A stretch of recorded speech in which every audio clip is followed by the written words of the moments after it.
श्रीरामचन्द्रं शरणं प्रपद्ये मनोजं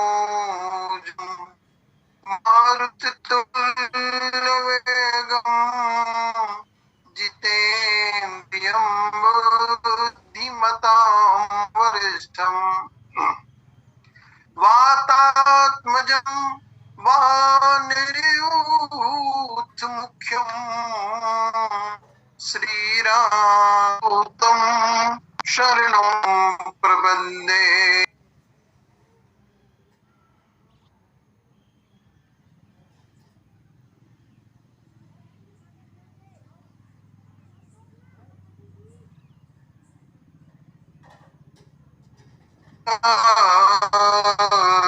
नमो नमः। राम मित गुण सागर था कि पावई कोई संतन सनु जस किछु सुनऊं तुम ही सुनाऊं सोई। लखन सिया राम चंद्र शंकर हरिओम। परम सौभाग्य की बात है कि आज इस पवित्र लिंक पर राम कथा हेतु जुड़ने का सौभाग्य मिला है। हमारे पूर्व वक्ता भाई चेतन दुलार जी बहुत ही लोकप्रिय वक्ता हैं और हमारे आचार्य जी मानस रत्न श्री वर्मा जी के द्वारा भी हम लोग सब कथा को सुन रहे थे। बड़ी अच्छी कथा हो रही थी, पूरी ज्ञानपरक कथा लगी, बढ़िया आनंद आ गया।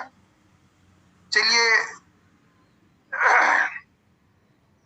आप मेरे द्वारा एक चयनित प्रसंग जो व्यापक विरज अज अकिल अकल अनी है फिर सो की देह धरि होय नर जाहिन जानत वेद। प्रसंग में मातेश्वरी सती जी जो भोलेनाथ की अर्धांगिनी है और भगवान देवाधिदेव भोलेनाथ सर्वोच्च शिखर कैलाश को छोड़ करके कथा सुनने के लिए एक बार त्रेता युग माही शंभु गए कुंभज ऋषि पाही।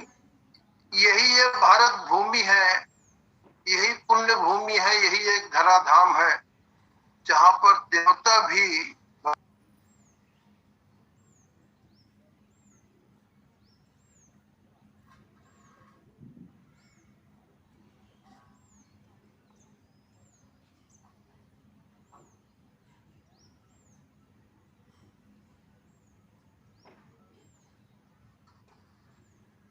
धाम है जहां पर देवा भोलेनाथ भी करने के लिए के पास और कथा करके प्रसंग बस जब वापस हो रहे थे तो उस समय होता क्या है कि ही अवसर भंजन महिभारा हरि रघुवंश लीन अवतारा पिता वचन तज राज उदासी दंडक वन विचरही अविनाशी। भगवान परम पिता परमात्मा अखिल ब्रह्मांड नायक श्री राम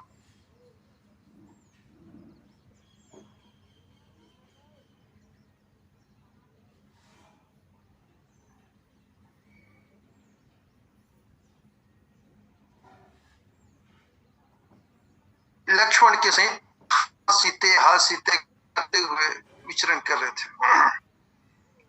ऐसे समय में भगवान भोलेनाथ अपने मन में ये चिंतन करते हैं, ये सोचते हैं कि प्रभु अवतारित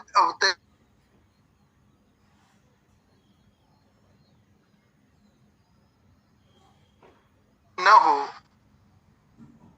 इसलिए भोलेनाथ मन ही मन आकाश मार्ग से जाते हुए प्रभु श्री रामचंद्र जी को प्रणाम करते हैं।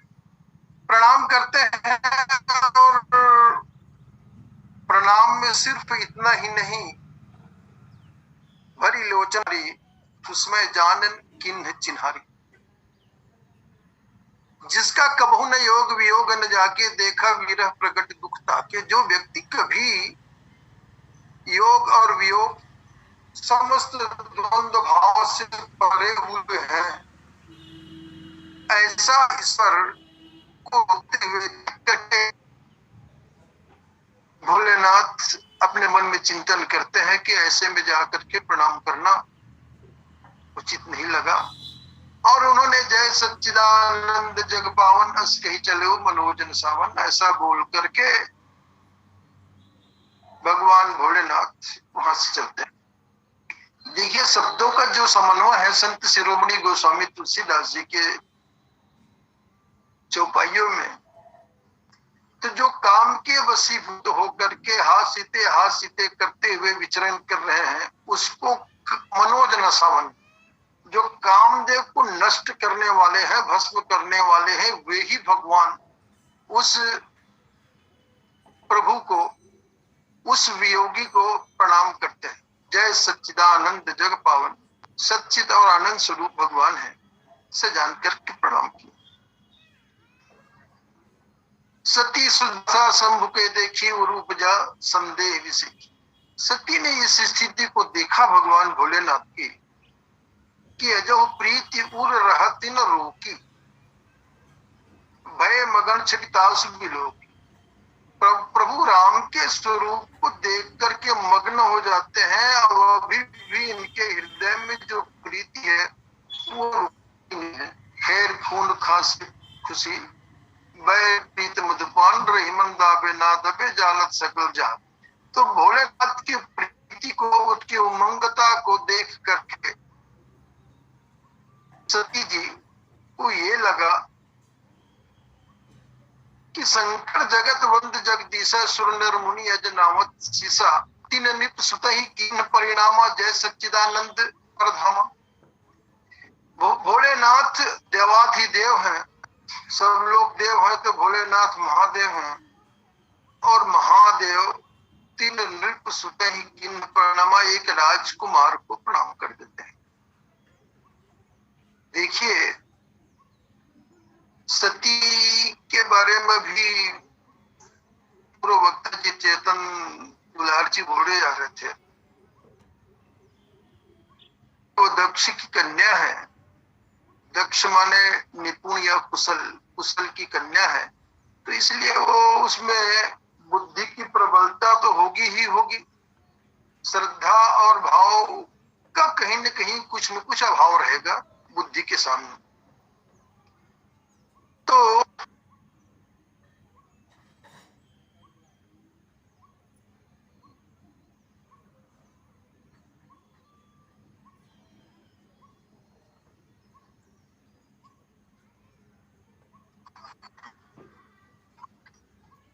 सती ये सोचने की कि भगवान भोलेनाथ यदि राजकुमार को प्रणाम कर दिए, वो भी सच्चिदानंद जग पावन बोल करके, तो उनको मन में ये लगा कि ब्रह्म जो व्यापक विरज अज अकल अनीह अभेद, जो ईश्वर ब्रह्म है, जिसका निर्गुण और सगुण समस्त रूपों में वेद और पुराण जिसकी व्याख्या करते हैं,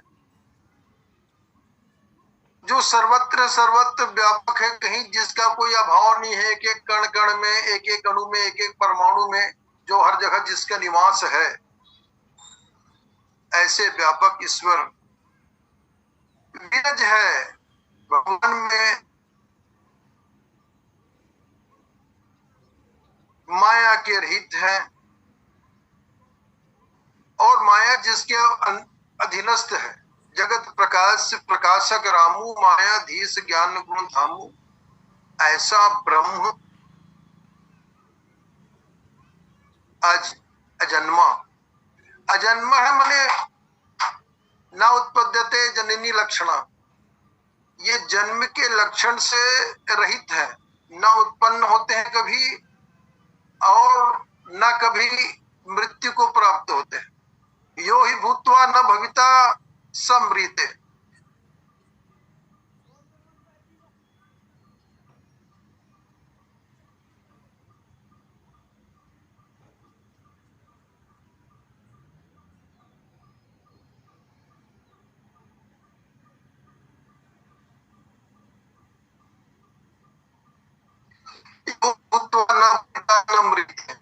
जो होकर भी नहीं रहता उसको हम लोग कहते हैं कि वो मृत्यु को प्राप्त कर लिया, ये मृत्य। तो जो भगवान न मृते, जो कभी मृत्यु को और जन्म को प्राप्त नहीं होते, ऐसे अज,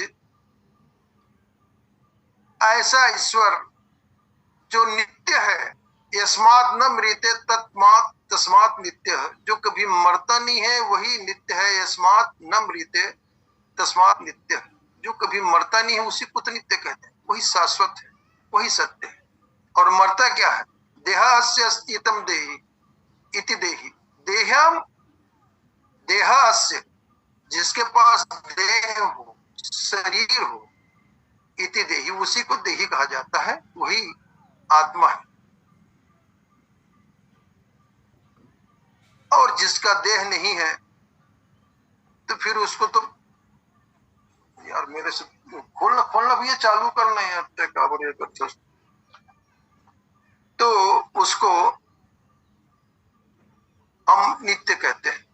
ऐसा ईश्वर अकल अनीह अभेद, जिसका कोई भेद नहीं हो सकता, जिसका कोई टुकड़ा नहीं हो सकता। जैसे कहते हैं ईश्वर अंश जीव अविनाशी चेतन अमल सहज सुखराशि, हम लोग सब जीव जो है वो सब ईश्वर के अंश है, ऐसा कहने में, देखने में, सुनने में आता है। तो अंश है, अंश का अर्थ उसके टुकड़े से नहीं होता, अंश का अर्थ वहां पर टुकड़े से नहीं है। अंश का अर्थ किससे है? जिस प्रकार से जिमी रवि एक कोटि घट माही, एक जैसे सूर्य भगवान का प्रकाश करोड़ों घड़ा में परिलक्षित होता है, तो क्या उसमें सूर्य के प्रकाश में कहीं कुछ न्यूनता आती है? नहीं हो सकती। वैसे ही ईश्वर के एक चित्त रूपी एक प्रकाश हम समस्त जीवों पर पड़ता है, और हम समस्त जीवों पर पड़ता है, इसलिए वहां कहीं भी ईश्वर में न्यूनता नहीं आती है। ईश्वर कैसे है? अभेद है, भेद रहित है, उसको दो नहीं कहा जा सकता। उसको सगुण अगुण जही निगम प्रशंसा, ये अलग बात है कि उसको सगुण और निर्गुण कई भी रूपों में उसका व्याख्या किया जा सके।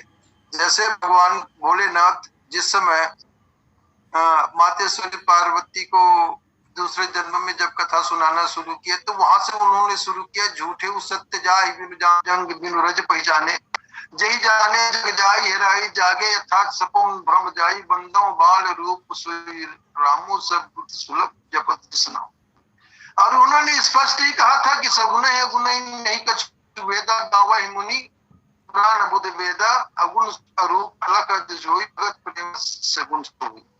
दो नहीं है, वो एक है, वो एक है, और वो अपने मन में चिंतन करते हैं, करके एक होकर के भी अनेक रूपों में विभक्त हो जाते हैं। अनेक रूपों में जब अभिव्यक्त हो जाता है एक ईश्वर, तो इसका मतलब उसमें कहीं कोई अभाव नहीं होता, वो अभेद है, अनीह है, वो इच्छा रहित है, उसके पास कोई इच्छा की बात नहीं है, वह स्वयं में आनंद रहने वाले हैं, स्वयं में आनंद का अनुभव करने वाले हैं। उसको किसी बाह्य आलंबन की आवश्यकता नहीं है आनंद लेने के लिए। ऐसा ईश्वर भी सो की देह धरी हो नर जाहिन जानत वेद, वह क्या देह धारण करके मनुष्य रूप में विचरण कर रहे हैं, जिसको वेद भी नहीं जानते। देखिए, सती के मन में जो भ्रम हुआ, वो भ्रम मन में कह देते हैं, लेकिन भ्रम का कारण तो बुद्धि है, और बुद्धि के अधिकता के कारण, अधिक्य के कारण उसमें जो निर्णय लेने की क्षमता है वो समाप्त हो जाती है। थोड़ा सी विचार करके देखेंगे नारद और सती। नारद भी मोह कहते हैं और सती का भी मोह कहते हैं। तो दोनों के चिंतन में एक समता है। क्या समता है कि नारद ने जो चिंतन किया, जो यही बरई अमर सोई हुई, समर भूमि ते जीत न कोई। वो शील निधि के राजा शील निधि की कन्या विश्व मोहिनी का हस्तरेखा उन्होंने देखा, और हस्तरेखा देख करके उन्होंने ये कहा कि जो यही बरई अमर सोई हुई, इससे जो विवाह करेगा वो अमर हो जाएगा। तो वो इनके बुद्धि क्या विपर्य है, बुद्धि का विपर्य है। जो उनको ये सोचना था देवर्षि नारद को कि जो यह बरई अमर सोई हुई, ऐसा नहीं है। ये अमर की संपत्ति है, जगत जननी महामाया है, साक्षात है, ये ईश्वर की अर्धांगिनी है। और वो ये सोचने लगे जो इसके साथ विवाह करेगा वो अमर हो जाएगा, समर भूमि ते ही जीतने सोई, और सेवा ही सकल चराचर तय। ये चराचर इसकी सेवा करेंगे। सुर नर मुनि बसई बरई शील निधि कन्या जाए। ये शील निधि राजा की कन्या जिसको वरण करेगी उसको चराचर के लोग सेवा करेंगे। अर्थ तो भाई उनसे विवाह करने से आपके पास ऐसे गुण नहीं आ सकते। वो ऐसे गुण जिनके पास है वो उनकी संपत्ति। तो वैसे ही सती ने सोचा कि शंकर जगत वंद जगदीशा, सुर नर मुनि अस जनावत सीसा। भोलेनाथ जो जगत वंद है, हाँ, सुर नर मुनि सबके सब जिनको सिर नवाते हैं, सबके सब जिसको प्रणाम करते हैं, तीन निप सुत ही की न प्रणामा, कही सच्चिदानंद जग परधामा। तो भोलेनाथ जो शंकर जी जगत वंद है, वो नृप सुत ही ये राजकुमार को प्रणाम कर दिए। तो सती जी ने ये सोचा, लेकिन सती जी ये नहीं सोचे कि जिस पत्थर को यदि भगवान भोलेनाथ प्रणाम कर देते हैं उसको भी ईश्वर होना पड़ेगा। सबसे ज्यादा प्रमाण यदि किसी को माना जाए तो भगवान भोलेनाथ ही है। भगवान भोलेनाथ जिसको प्रणाम कर दिए, भगवान भोलेनाथ के बारे में तो जब कृष्ण भगवान कहना शुरू किए तो रुद्राणाम शंकर, रुद्रो शंकर मैं हूं का वित्तेशो अक्षर साम। गीता में भगवान ने कहा रुद्रों में शंकर भगवान मैं हूं, आप ये मानो, शंकर भगवान को मेरा स्वरूप मानो, और राम कृष्ण और शिव में कोई भिन्नता नहीं है, कोई अंतर नहीं है, ये मान के हमें चलना चाहिए। कि व्यक्ति का एक भाव बनता है कि जिसको राम के प्रति रहता है, जिसको कृष्ण के प्रति अधिक श्रद्धा है, वो कृष्ण को सर्वश्रेष्ठ माने, राम को कम समझ जाए, वो अलग भाव है उनका। लेकिन राम कृष्ण में कहीं कोई अंतर नहीं है, राम और शिव सब एक है, तत्वतः सब एक है, इसमें कोई अंतर नहीं। तो जब जिस प्रकार से देवर्षि नारद सोचे जो यही बरई अमर सोई हुई, वैसे ही सती ने सोचा शंकर जगत वंद जगदीशा, तीन नृप सुत ही किन्न प्रणामा। वो नृप सुत को क्यों प्रणाम करेंगे, वो तो ब्रह्म को ही प्रणाम करेंगे ना। ऐसा उन्होंने नहीं सोचा। ये क्या है, उनकी बुद्धि की विपर्यता है। अब उसके बाद सो की देह धरी हो नर जाहिन जानत वेद, उसको क्या देह धारण करके वही मनुष्य बन गया है जिसको वेद नहीं जानता। लेकिन ये जो संति के मन का अंतर्द्वंद है, ये भाव की कल्पना यहाँ पर की जा रही है। विष्णु जो सुरहित नरतन धारी सो सर्वज्ञ था। अब ब्रह्म से थोड़ा नीचे उतर करके ये विष्णु के रूप में विष्णु भगवान की कल्पना करती है कि विष्णु जो सुरहित नरतन धारी सो सर्वज्ञ यथा त्रिपुरारी। जैसे भोलेनाथ सर्वज्ञ हैं, ऐसे विष्णु भगवान भी सर्वज्ञ हैं। तो वो क्या खोजे सो की अज्ञ नारी, कि अज्ञ की भांति, अज्ञान की भांति, मूर्ख की भांति क्या वो अपने नारी को खोजते रहेंगे?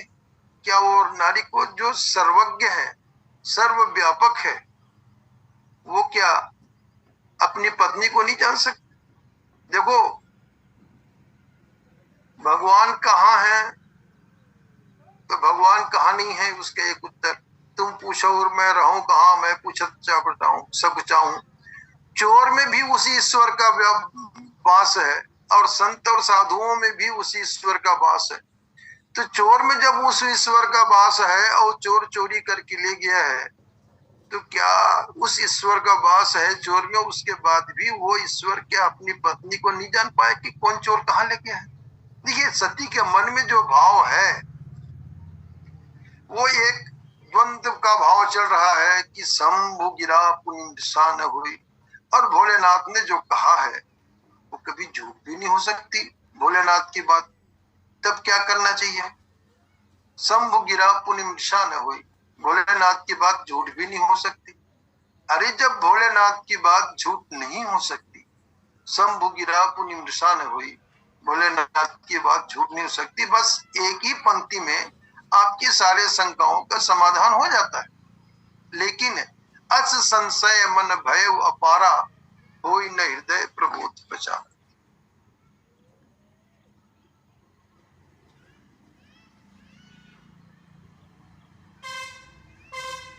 होई न हृदय प्रबोध बचा।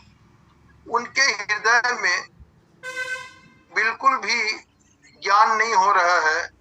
उनके हृदय में क्यों ज्ञान नहीं हो रहा है? कि देखिए, जिस प्रकार से एक समस्या काकभुसुंडी जी की थी, काकभुसुंडी जी की समस्या क्या थी कि वो राम मंत्र चाहते थे और भगवान राम के सगुण का उपासना करना चाहते थे, और जिस मुनि से जा करके पूछते हैं, जही पूछो से मुनि कही ईश्वर सर्वभूत है, वो हमेशा निर्गुण और निराकार का प्रतिपादन करते रहे। लोमस के पास भी गए तो लेमस के पास भी वही समस्या। अंत में वो काकभुसुंडी जी ने जो एक बात कही कि विविध भांति मुनि मोहि समुझावा, निर्गुण मत मम हृदय नावा। तो एक प्रवचन करती भागलपुर से कृष्णा देवी जी कहती थी कि निर्गुण मत जो है वो बुद्धि का विषय तो हो सकता है, लेकिन भाव का विषय नहीं होगा। निर्गुण मत मम हृदय नावा, वो निर्गुण मत को मेरी बुद्धि में नहीं, मेरे हृदय में स्थापित करने की बात सोचते थे। तो निर्गुण मत कभी हृदय में नहीं आ सकता, वो तो बुद्धि का विषय हो सकता है। आपके पास जो ज्ञान है वो बुद्धि का विषय हो सकता है, और हृदय में तो भाव ही उत्पन्न होगा। तो हो ही न हृदय प्रबोध प्रचारा, सती के पास भी उसके हृदय में ये ज्ञान नहीं हो रहा है। वो अपने हृदय को बार बार समझाने का प्रयास कर रही है, लेकिन उसके हृदय में यह भाव नहीं प्रविष्ट हो रहा है कि भगवान भोलेनाथ देवाधिदेव है और वो राजकुमार को प्रणाम नहीं कर सकते। तो वैसे ही भुसुंडी ने यही कहा कि विविध भांति मुनि मोहि समुझावा, निर्गुण मत मम हृदय नावा, हृदय में नहीं आता। तो अस संशय मन भय अपारा, वही न हृदय प्रबोध पचारा। ऐसा संशय बार बार उसके मन में होने लगा, बार बार होने लगा। अब भोलेनाथ उनको समझाते हैं, कई बार कहते हैं कि ईश्वर की सर्वव्यापकता पर और बहुत उनको बार बार समझाने का प्रयास करते हैं और ईश्वर के बार बार प्रतिपादन करते हैं।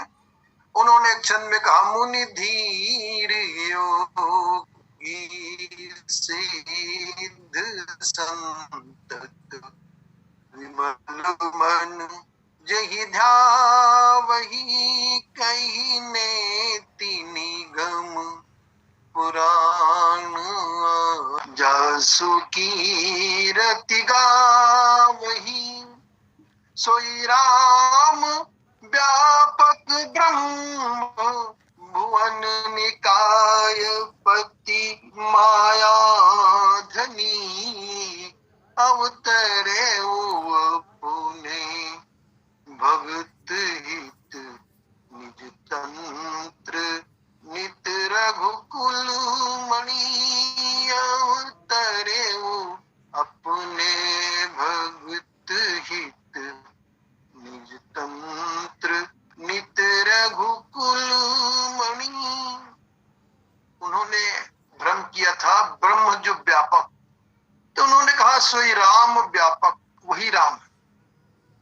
सोई राम व्यापक, वही राम है व्यापक, ब्रह्म है। आपने कहा कि ब्रह्म जो व्यापक विरज, ब्रह्म है व्यापक है, तो सोई राम व्यापक है, वही ब्रह्म है। भुवन निकाय पति माया धन, जो माया के पति हैं और अखिल ब्रह्मांड नायक जो है, कोटि कोटि ब्रह्मांड के नियंता, वही ईश्वर है। उससे बड़ा और उससे अपर और कोई नहीं है। अवतरे अपने भक्त ही, अपने भक्त के कारण, अपने भक्त के कारण कैसे, सो केवल भक्तन हित लागे, परम कृपालु प्रणत अनुराग। भगवान जब अवतार लेते हैं, अवतरित होते हैं, तो एक ही बात है, सो केवल भक्तन हित लागे। और विभीषण के पास भगवान स्पष्ट रूप से कह देते हैं कि तुम सारिखे संत प्रिय मोरे, धर्म देह नहीं आनी हो। विभीषण, मुझे तुम्हारे जैसा संत ही प्रिय है, इसलिए धर्म देह नहीं आन नहीं हो रहे, और मेरा और दूसरा कोई बहाना नहीं। देखिए भोलेनाथ जी सती जी को क्यों समझाने का प्रयास करते हैं कि यद्यपि प्रगट न कहो भवानी, हर अंतर्यामी सब जन। सती ने प्रकट नहीं किया, अभी तक के भोलेनाथ के सामने सती प्रकट नहीं की है कि आप राजकुमार को कैसे प्रणाम करती है। ये बात भोलेनाथ से सती जी नहीं बोली, ये उनके मन का अपने अंतर्द्वंद चल रहा है, बुद्धि और हृदय के बीच जो भावनाओं का अंतर्द्वंद चल रहा है। आचार्य जी कहते कि जो व्यक्ति भावनात्मकता को अधिक महत्व देता है, वो भावना के बस या भाग्य के बस में रहता है और अधिकांश कर्म की सीमा को प्रविष्ट कर देता है, और कर्म के बीच में एक सीमा रेखा होती है। तो भाग्यवादी व्यक्ति अधिकांश भाग्य में अधिक भरोसा करते हुए कर्म की सीमा रेखा तक पहुंच जाता है, और कर्मवादी व्यक्ति जो अत्यधिक कर्मवादी रहता है, वो कर्म में अधिक विश्वास करते हुए भाग्य की सीमा रेखा पर पहुंच जाता है। और भाग्य और कर्म के बीच में एक सीमा रेखा, जहां तक के कर्म करना है वहां तक के आप कर्म करेंगे, उसके बाद भाग्य पर निर्भर होता है। उसके बाद कर्म के बाद कृपा भी कोई चीज है, ये सब।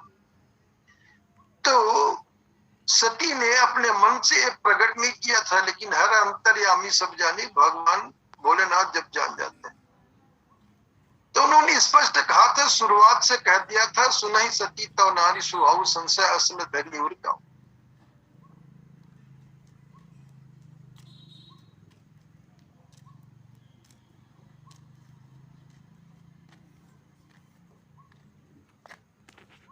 कोना ज्वाइन करता हूँ।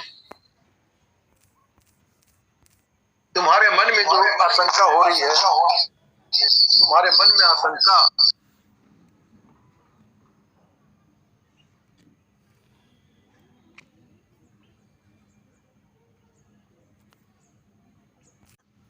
पृथ्वी पर आकर के भगवान भोलेनाथ जब कथा सुनते हैं, तो कथा की इतने लोभी हैं कि जासु कथा कुंभद ऋषि गाई, भगति जासु में मुनि सुनाई, सोई मम इष्ट देव रघुवीरा, सेवत जाई सदा मुनि धीरा। जिस ईश्वर की कथा हम लोग सुन के आ रहे हैं सती, वही सोई मम इष्ट देव रघुवीरा, वही मेरे इष्ट देव है, वही रघुवीर है, वही दशरथ नंदन है। कबीरदास जी कहते हैं ना कि दशरथ सुत लोक बखाना, राम नाम कर मरम है ना। तीनों लोक में दशरथ सुत इस प्रकार से दशरथ का पुत्र है, यह राम की महिमा करते रहे, गाते रहे, और राम के वास्तविक अर्थ को, वास्तविक महिमा को किसी ने नहीं जाना। उनका भी कहना ठीक है भाई, है ना, कि रमयति राम, लेकिन राम के महिमा को ना जाने वो अलग बात है, लेकिन राम नाम के गुणानुवाद करने से या राम नाम को जपने से, या आग में आप जानबूझ के हाथ डालोगे तो, या धोखे से हाथ गया तो वो तो जल नहीं है। तो भगवान का नाम है जो उल्टा जपने से और सीधा जपने से सब में भी वो सकारात्मक फल हमें प्रदान करते हैं। लेकिन भर्तृमार्गानुसरणम स्त्रीणाम च परमं व्रतम, अपने पतिदेव के मार्ग का अनुसरण करना ही स्त्री का परम धर्म है, परम व्रत है। भर्तृ मार्गानुसरणम, भर्ती के अपने भर्ता के पति के मार्ग का अनुसरण करना स्त्री नाम च परमं व्रतम, स्त्रियों का परम व्रत। लेकिन यहाँ पर सती उस मार्ग को छोड़ना चाहती है। उस मार्ग को क्यों छोड़ना चाहती है? क्योंकि भवितव्यता बलीयती, भवितव्यता जो होती है, जैसी होती जा भवितव्यता तैसी मिले छाए, आपन जावे ताहि पर ताहि तहां ले जाए। भवितव्यता को कोई टाल नहीं सकता। भगवान कृष्ण भी यही बोले। गांधारी से गांधारी ने पूछा कि कृष्ण तुम टाल सकते थे उस युद्ध को, लेकिन तुमने नहीं टाला। भगवान कहते हैं जो भवितव्यता है, जो होने वाली है, उसको मैं भी परिवर्तन नहीं कर सकता, और ये मेरे अधिकार क्षेत्र में होते हुए भी मैं परिवर्तन नहीं कर सकता, क्योंकि ये संरचना भी मेरे ही द्वारा हुई है। इसलिए अब भगवान ये जो सती के पास जो उसके विनाश का अवसर आ गया है, इसलिए उसके चिंतन में विपर्यता है, विनाश काली विपरीत बुद्धि। भगवान ने राम के बारे में भी चाणक्य ने वही कहा, न श्रुते मृते व कदाचन न भूतो न भविष्यति तदापि तृष्णारनंदन से विनाश काले विपरीत बुद्धि। ये जब विनाश का अवसर आता है, विच्छेद का अवसर आता है, तब ऐसी विपरीत बुद्धि हो जाती है। और वैसे विपरीत बुद्धि हो जाती है कहना भी इतना पूर्ण सत्य नहीं है। बलियेसी केवलम ईश्वर इच्छा, केवल भगवान की इच्छा ही बलवती होती है। सोई जाने जहि देहु जनाई, जानत तुम ही हो जाए। यदि भगवान श्री रामचंद्र जी नहीं बताना चाहते कि मैं ईश्वर हूं और तुम भोलेनाथ के बात में विश्वास कर लो, ये बात भोले प्रभु श्री रामचंद्र जी सती को नहीं बताना चाहते। इसलिए सोई जाने जहि देहु जनाई, जानत तुम ही हो जाए। आप तो जिसको बताना चाहते हैं वही जान सकता है, दूसरा नहीं जान सकता, क्योंकि जानत तुम ही हो जाए। क्योंकि जानने के बाद वो सिर्फ तुम्हारा होकर रह जाता है और वो संसार के किसी काम का नहीं रहता। और भोलेनाथ के पास से सती जी के मन में एक भाव आता है। वो भाव आता है, क्या आता है कि लाग नवर उपदेश यद्यपि कहु शिवबार बहु, बोले पिहस महेश हरि माया बल जानी। ये जो माया है, भगवान की माया है, बहुत बलवती है। भगवान की माया बलवती है। इस कारण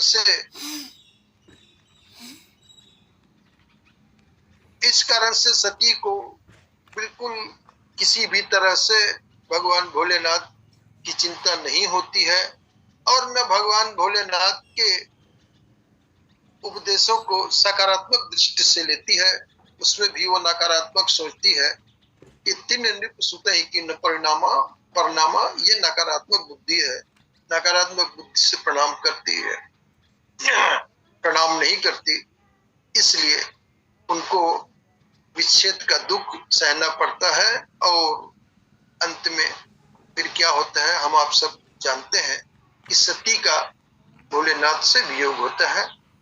समय अपनी पूर्णता की ओर है। आदरणीय पटेल भाई को बोलिए भक्तवत्सल भगवान की जय।